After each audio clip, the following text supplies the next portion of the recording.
All right, so today we're doing something a little unusual. We're going to build this entire explainer around a single, broken error message. Yeah, you heard that right. It's a source that promised us a whole world of knowledge, but, well, it just gives us a digital dead end. And honestly, that's where things get really interesting. So let's start with our mysterious source. The subject today is what you could call a digital artifact.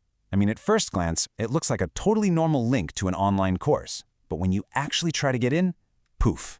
It's like a ghost in the machine. It's a puzzle, and it's got its own story to tell.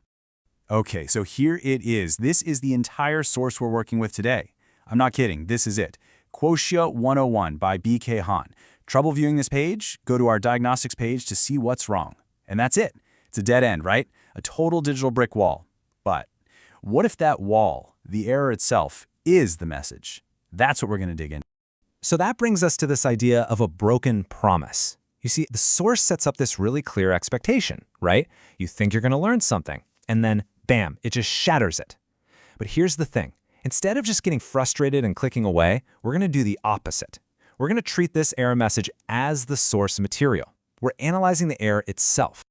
Okay, let's just break this message down piece by piece. It starts with a question, acknowledging your problem.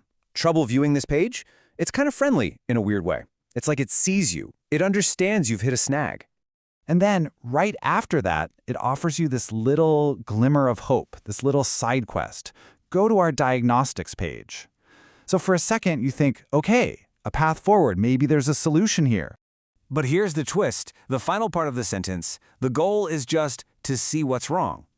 Think about that. It's not about fixing anything. It's about sending you off to become the detective. The system has basically just thrown its hands up and passed the buck completely. Okay, so let's actually lean into that. Let's put on our detective hats and start analyzing the clues. What can we really figure out from just these few kind of frustrating words? What's hidden here in plain sight?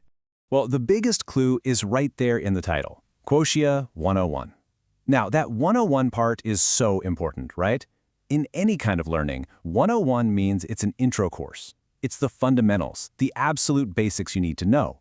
We were promised the very first step to understanding what quotient is, whatever that is. And it's exactly that foundation, that starting point, that has just vanished.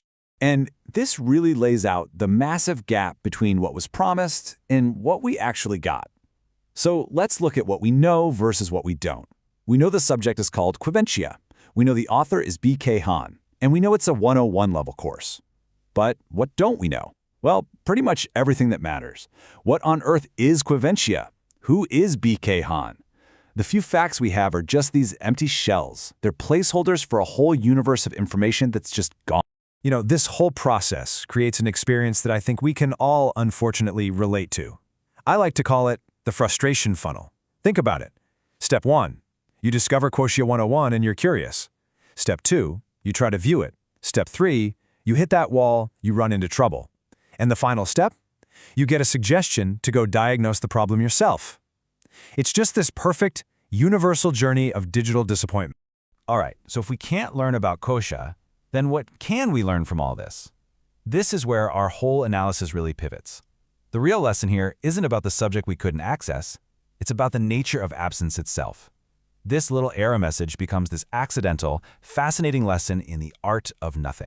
It turns out this void, this nothingness, actually teaches us some really important things. First, it's a huge reminder of how fragile digital information is. One day it's there, the next it's not. It's a perfect example of something called digital decay. You know, that slow, quiet rot of information all over the internet.